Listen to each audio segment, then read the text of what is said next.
आज एक नया चैप्टर देखते हैं, इंटरपोलेशन एंड एक्स्ट्रापोलेशन, जिसको हिंदी में अंतर्गणन एवं बाह्यगणन बोलते हैं।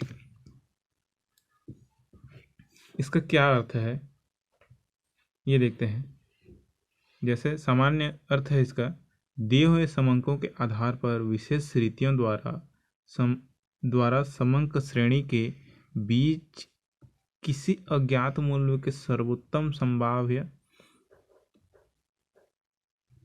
पता लगाने की प्रक्रिया को अंतर्गणन कहते हैं और भावी अवधि के अनुमान लगाने प्रक्रिया को बाह्यगणन या एक्स्ट्रापोलेशन कहते हैं।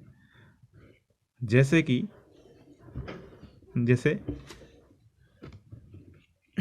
हमारे जो जनगणना होता है वो 10 वर्ष में एक बार होता है। तो मान लीजिए मेरे पास एक डाटा दिया हुआ है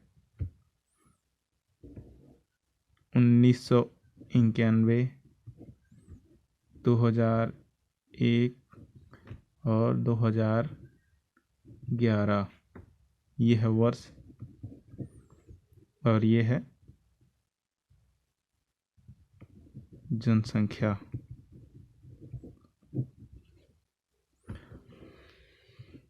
मान लीजिए ये करोड़ में है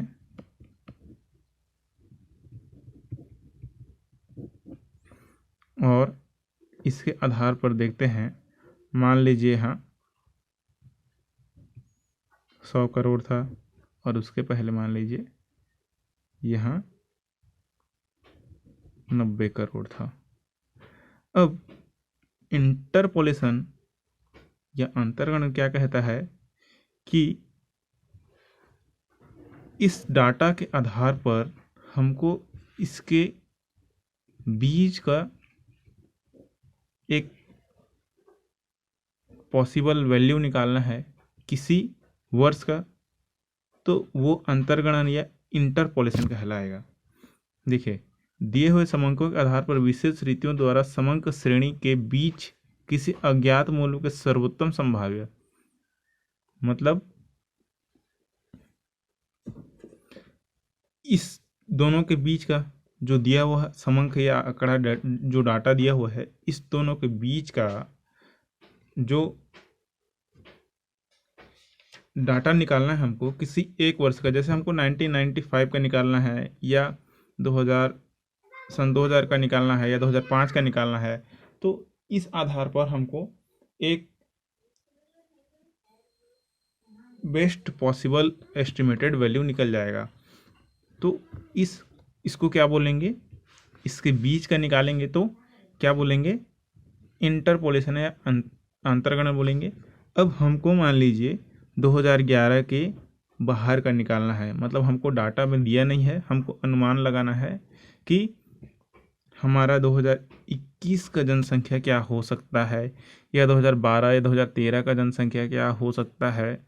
तो हमको फ्यूचर का डाटा कैलकुलेट करना, जो फ्यूचरिस्टिक रहेगा, जो भविष्य के लिए रहेगा, वो क्या कहलाएगा, एक्स्ट्रापोलेशन कहलाएगा या फिर बाह्यगणन कहलाएगा। हमको जो डाटा दिया है तब का नहीं, बल्कि हमको भविष्य का अनुमान लगाना है या भावी अवधि का अनुमान लगाना है, तो वह प्रक्रिया बाह्यगणन कहलाएगा। अब इसमें क्या कुछ मान्यताएं हैं, उन मान्यताओं को देखते हैं क्या क्या है। जैसे इंटरपोलेशन के लिए एक मान्यता है कि एक समय से दूसरे समय के मध्य आकस्मिक उतार चढ़ाव नहीं होना चाहिए। अब जैसे समय क्या है, 1991 है, 2001 है। अब ऐसा नहीं कि ये 1900 मान लीजिए 1951 हो गया और सीधा 2001 हो गया और ये 2011 फिर 2021, तो इस टाइप का, जैसे यहाँ कितने साल का बहुत ज़्यादा डिफरेंस हो गया, तो इस टाइप का डिफरेंस नहीं होना चाहिए बोल रहा है। उसको ये मान के चलना है कि डिफरेंस नहीं है, मतलब जैसे 10 वर्ष का ही डिफरेंस है या एक फिक्स्ड समय का ही डिफरेंस है। ये पहला एजम्पशन हो गया। दूसरा एजम्पशन है उतार चढ़ाव की दर नियमित और समान होनी चाहिए। जैसे जो डाटा दिया है हमारा जनसंख्या है, जो उतार चढ़ाव है वो नियमित होना चाहिए।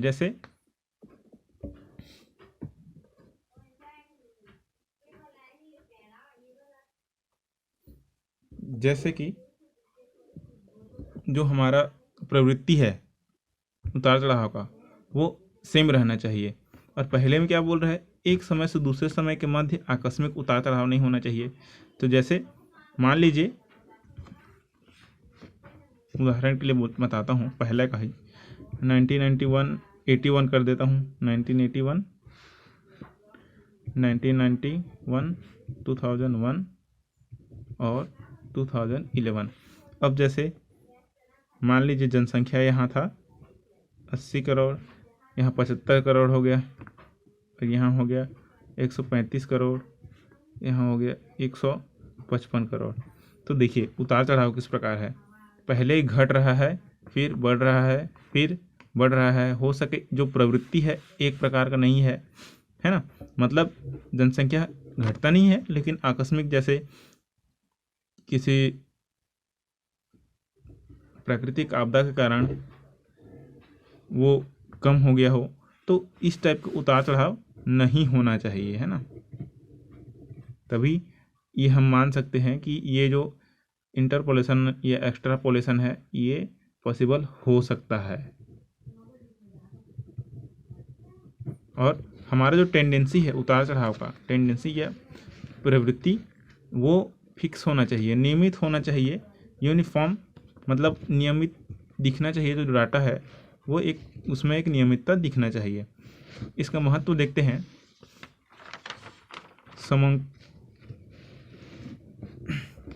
पहला है समंकों के आधार पर उपयोगी, अभाव को पर उपयोगी। अब ये अभाव कैसे हो सकता है, हो सकता है कोई डाटा नहीं मिल रहा हो हमको उस वर्ष का, या उस समय का डाटा नहीं मिल रहा हो, तो उस बाकी समय के आधार पर बीच का या भावी समय का हम डाटा निकाल सकते हैं इंटरपोलेशन या एक्स्ट्रापोलेशन के मेथड से। तो वो एक उपयोगी हो सकता है। किसी जांच की अवधि के लिए समंक प्राप्त करना, जैसे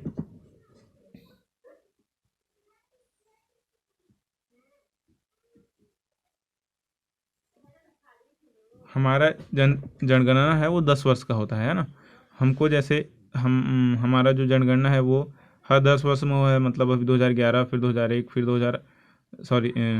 1991, फिर 1981, 1971।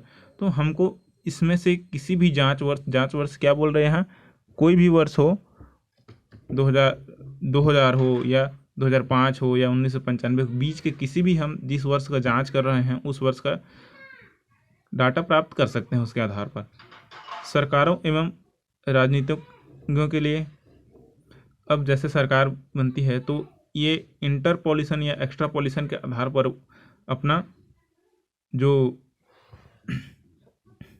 पैकेज देती है। जैसे अभी अर्थव्यवस्था बहुत गिर गया है तो वो एक्स्ट्रापोलेशन कर रही है कि भविष्य में क्या हो सकता है, उसके आधार पर लोन वितरण कर रही है सरकार उद्योगपति व्यापारों के लिए। अब जैसे कि सरकार के लिए उपयोगी है वैसे ही उद्योगपतियों के लिए भी।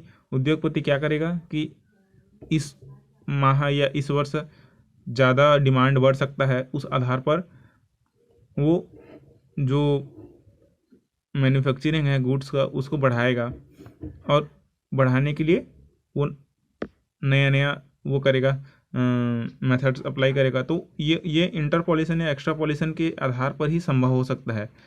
अब आखिरी है तुलना संभव होना। तो जैसे हमारे पास बीच का या किसी निश्चित समय का डाटा नहीं है, तो इसका आधार पर हम ज्ञात कर सकते हैं इंटरपोलेशन के आधार पर। तो उस आधार पर हम तुलना कर सकते हैं। जैसे जीडीपी ग्रोथ में तुलना होती है, जीडीपी तो हमारा कैलकुलेटेड होता है, तो अभी जैसे एस्टिमेटेड जीडीपी निकालते हैं, अनुमानित निकालते हैं, तो अनुमानित के आधार पर अभी जैसे बोल रहे हैं कि माइनस में जाएगा करके बोल रहे हैं, तो वो एक एक्स्ट्रापोलेट कैलकुलेशन है, मतलब उसको एक्स्ट्रापोलेशन के आधार पर निकाला गया है कि ये अनुमान लगाया गया कि हो सकता है करके, तो उस आधार पर हम तुलना कर रहे हैं, अभी के समय या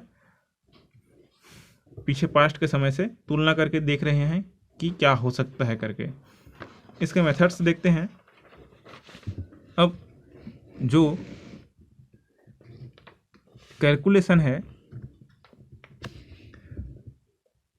इंटरपोलेशन का और एक्स्ट्रापोलेशन का, इसके दो मेथड हैं। पहला है ग्राफिकल मेथड, बिंदु रेखीय, दूसरा है बीजगणित या अलजेब्रिक मेथड।